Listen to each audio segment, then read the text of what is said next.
오는 30일에 국회 과방위 청문회에서 김건희 나와 했더니 오늘 이제 그 답변서를 제출했는데 심신쇠약을 이유로 못 나가겠다고 했다는 것이고 그 사유서 내용을 소개를 좀 해드리면은 이렇게 적혀 있답니다.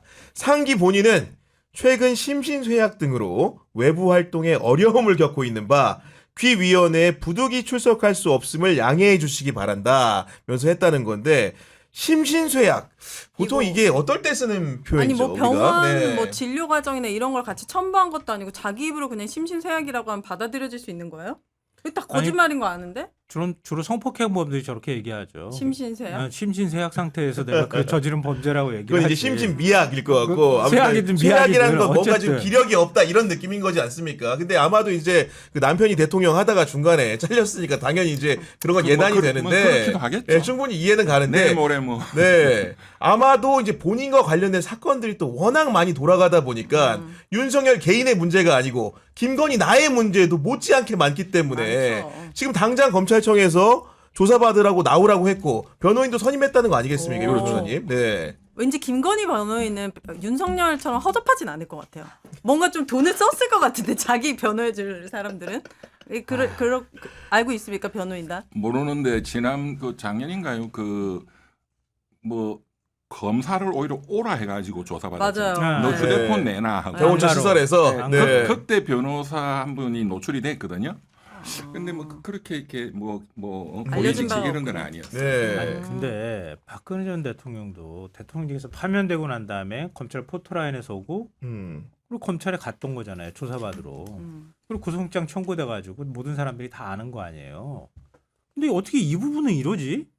그러니까. 대통령 파면됐잖아요. 자기가 뭐라고? 더군다나 대통령도 아니야. 대통령이었던 사람도 아니고 자기가 뭐라고 그냥 애초부터 사인이었던 거 아니에요? 근데 뭐라고 자기가 부르면 안 나가? 이해를 할 수 없는 일들을 벌이고 있는 거잖아요. 저는 이해가 좀 되는 게 약간 농담인데 심신이 쇠약하다 했잖아요. 네. 물론 이거는 딱 정해져 있는 정형적인 불출석 사유서입니다. 그렇죠, 그렇죠. 네. 네. 그런데 이분은 중요한 게 신이잖아, 신. 그 신이 쇠약하겠지 지금. 아니 그런 아니, 상황으로 이제 볼 수 있다는 건데. 그러니까 이게 예. 우리나라에서 힘 있다고 하는 사람들, 우리 이제 법꾸라지 얘기도 나오잖아요. 돈 있다는 사람, 힘 있다는 사람들이 이런 식으로 이런 행태를 보이잖아요. 그럼 저 같아도 이렇게 저는 그나마 여기 이런 데 좀 가깝다고 느껴지는 사람이지만 그렇지 않은 사람들도 부르면은 저 심신이 제약해서 못 나가겠는데요. 다 이렇게 할 거 아니에요.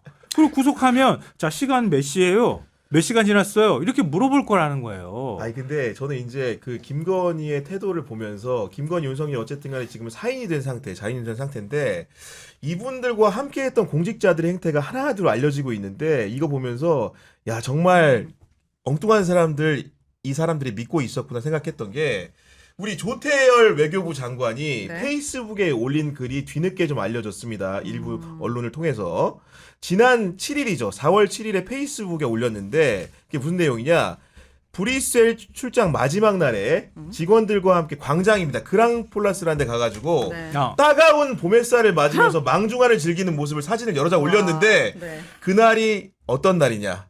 4월 4일 윤석열 헌재 만장일치 파면 나간 날에 저런 사진을 찍고 있었던 겁니다. 지금 여러분. 윤석열은 어떻게 되든 말든 우린 빨리 이걸 그러니까 즐기자. 이게 모르겠습니다. 지금 어떻게 보면 국가적으로 중대사이고 와. 본인이 모셨던 대통령이 파면 당하는 날로 추정이 됩니다. 괄호 열고 4월 4일이기 때문에 날짜가 네. 사진 찍은 날짜가 이게 북대서양 조약기구 외교장관 회의라고 하는데 공무상 출장이었다 하더라도 다른 외교관들도 우리나라 그 외교관들의 행태에 대해서 관심을 많이 가질 때인데 네.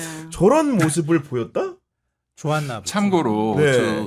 조태열 장관이죠. 네. 저분 부친이 누군지 아세요? 엄청나게 유명한 사람. 모르죠. 우리 국어 교과서에 나오는 승무를 지은 시인 상록파. 조지훈. 조지훈. 아 그렇구나. 얇은 사 하얀 곡갈은 고이 접어 나빌레라. 네. 그 조지훈 시인의 아들이에요. 아들이에요. 네. 그래요. 네. 그래서 이제 한편으로는 좀 이따 뭐 조갑재 선생님 그 뭐 얘기 네. 나올지 모르겠는데 조갑재 선생님이 잘 아시더라고. 그래서 저보고 이 변호사님 이번에 그 국무회의 비상계엄 네. 그때 보면 다른 놈들은 전부 거짓말하고 뭐 옆에 쪽지를 옆에서 봤다 접어서 봤다 헛소리 하는데 그 외교부 유일하게 장관은 반대했다고 그래도 그랬죠. 좀 솔직하게 네.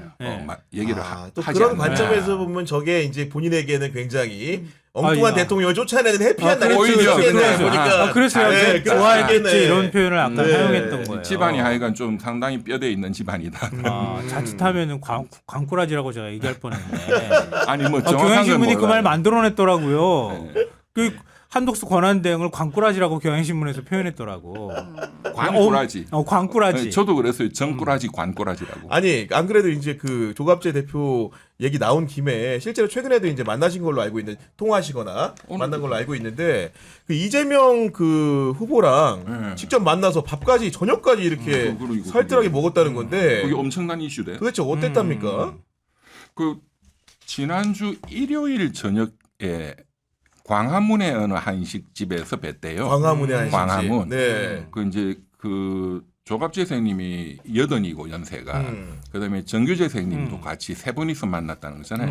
그러니까 정규재 선생님은 사무실이 광화문이 아니거든요. 그러니까 이제 조갑재 선생님 이제 연배가 있으시니까 그래서 저도 이제 궁금해가지고 우리 선생님 이재명 욕 엄청 했는데 그뭐 언론에도 또 본인 유튜브에도 이렇게 그 뭐 만난 소감을 얘기를 많이 하시던데 네. 직접 만나서 말씀을 들어보니까 이재명 후보가 너무너무 낙천적이더라. 낙천적. 굉장히 어렵게 컸는데 그래서 제가 그 사진을 좀 부탁. 이제 조갑재 정규재 선생. 두 분들이 그 모습이 기사에 실린 근데 모습들인데. 저 두 분은 사실은 그냥 보수 원로라고 그런 급이 아니잖아요. 아니 그럼요. 대한민국 네. 보수의 거의 상징이거든. 맞아. 예. 그 언론인 중에서. 맞아요. 예. 저분들이 이제 무너지면 보수는 끝난다 이런 거의 작전 짜는 사령관인 느낌인데. 근데 저분들이 이제 이재명을 사실상 지지하는 지금 상황이 됐고 식사도 같이 하고 막 실제로 칭찬하고. 이제 그 만나 보고 나서 이제 네. 솔직한 감상평을 했을 때 본인이 마음이 동했다, 이끌렸다. 예를 들면 지지한다는 표현까지는 아닐지라도 그런 기분을 얘기하셨습니까? 제가 여쭤봤어요. 지금 이재명 대표가 당을 장악하고 있는 장악력이나 지지율이나 그 지지자들의 어떤 응집력이 내 느낌에는 옛날 김대중 DJ 못지않게 센 것 같다 하니까 숫자로는 잘 모르겠는데 그렇지만 DJ는 역사적 인물이고 아직 그 급은 아닌 것 같은데 그러나 굉장히 센 거는 사실이다. 네. 자기가 봐도. 근데 이제 그 뭐 언론에도 그런 말씀하시던데 정말로 어렵게 컸는데 저도 그 사진을 보면 참 가슴이 좀 짠해요. 그 어릴 때 사진 있잖아요. 네, 저 저 사진. 이제 예, 지금 공개되고 있는 사진입니다. 윤석열이, 네. 윤석열이 어릴 때 사진하고 비교도 되고 하는데 저게 그 옛날에 그 경기도 광주 성남시 옆에 그 광주 대단지 폭동 사건이 터졌던 거기서 컸잖아요. 네네. 네. 그래서 저도 제보도 뭐 2살 위세요. 64년생이니까. 그 차이 없네요. 근데 그때는 예. 경제개발이 한창일 때고 찢어지게 가난한 사람들은 좀 소수였는데 정말로 어렵게 큰 거죠. 네. 그러니까 네. 좀 친구들 중에서 빗나간 친구도 있을 거고. 네. 그러니까 뭐 광주 그 저기 성남시 광주 뭐야 뭐 국제 PJ파 뭐 맞아. 이런 예. 거 건달도 있고 해요. 그런데 그 조갑재 선 말씀이 내가 이제 저 사진 얘기를 했더니 자기도 안 그래도 저렇게 어려운 가정에서 어떻게 보면 또 공부를 엄청나게 잘했어. 그렇죠. 검정고시를 다 어려운, 예. 했잖아요. 그 대학교 입학할 때 중앙대학교 이제 1급 장학금을 네, 타고 맞아요. 입학했대요. 네. 그러니까 본래 성적으로 하면 서울법대도 갈 수 있는 성적이었는데 장학금 네, 때문에 가정이 어려워서 그거는 제가 어제 이상돈 교수님 네. 그 중앙대 법대 스승이거든. 네, 이상돈 맞아요. 교수님에 네. 전화해서 물어보니까 네. 1A급 장학금을 타고 들어왔다 하더라고. 야. 공부를 우와. 엄청 잘했대. 네. 예, 예. 그리고 지금도 되게 친해서 자주 뭐 스승님 해서 전화도 자주 오고 이상돈 교수님한테. 그 이제 이상돈 교수님도 똑같은 말씀하시더라고. 정말 저렇게 찢어지게 가난한 집은 잘 없었대요. 조 나이 때도. 그런데 너무 가난한데도 굉장히 집중력이 뛰어나고 이게 대학교 4학년 때 붙었거든. 그 사법고시 성적도 좋았어요.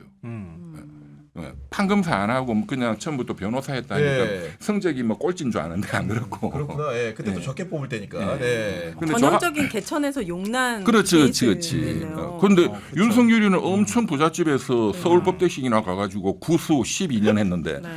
저 양반은 대학교 4학년 때 서울법대도 대학교 4학년 때 붙는 학생들이 한 1-20%밖에 안 됩니다. 그렇죠, 그렇죠. 예, 네. 그만큼 어려워. 그런데 하여간 그 한자로 이설제자에 밝을 명자 맞아요. 이 예. 밝은 1월 태양과 달이 맞아, 달. 이렇게 이성이 그 어르신한테 고맙게 생각해라 이름을 참 잘 지었다. 아, 그런 얘기 해주셨다는 거죠. 한자로 네. 풀이를 하면 네. 당신은 잘 될 수밖에 없다.